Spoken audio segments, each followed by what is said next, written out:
شغلنا ديون تغطية سقف جرميت الفخار الوطني على شكل ميول. طبعا أول شيء وقفنا كاميرات وربطناها بفلانشات في السقف، وبعدين سوينا مباني، وبعدين لفينا عليه عجال كاميرا 12. طبعا هذه غرفة وصالة وكرمكم الله مطبخ وحمام.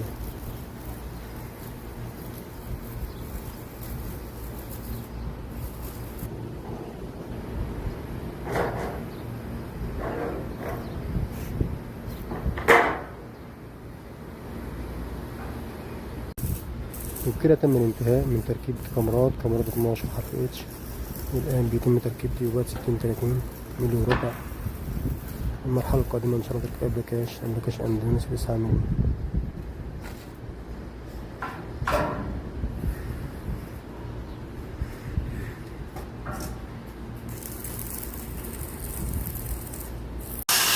وبكده تم الانتهاء من تركيب تيوبات 60-30 وتركيب ديكور خارج الإنارة سماكة ملي وربع. والآن بيتم قص الجدار وتركيب الخشب العادي داخل الجدار. كده تم الانتهاء من تركيب أبلكاش 9 أندونيسي. والآن بيتم تركيب العزل المائي وتحريكه بالنار.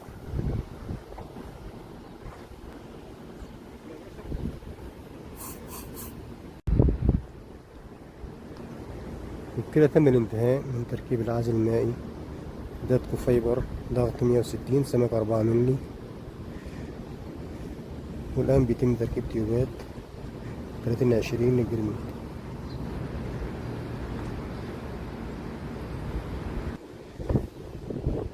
طبعا الجرميت هنا فخار وطني.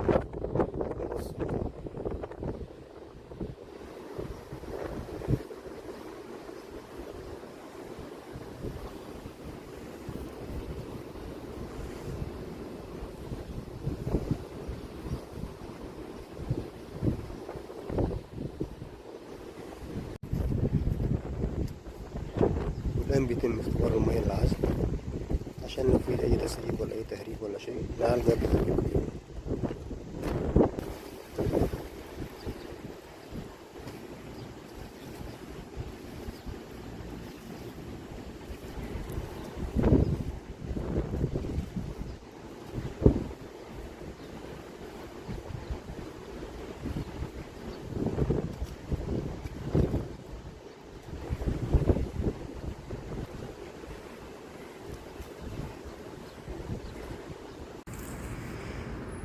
والآن بيتم تركيب العازل الحراري والجرميت. طبعا جرميت هنا فخار وطني مبسط، عازل حراري تركي 1 بوصة.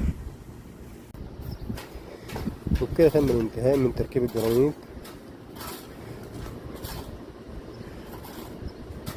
والحين بيركب الزاوية. طبعا هنا زاوية واحدة فقط لأن العمل هنا ضلعين اتجاهين فقط.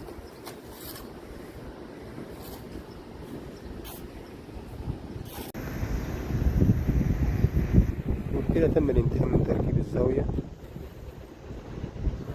ودهان الخلطة تحت الزوايا.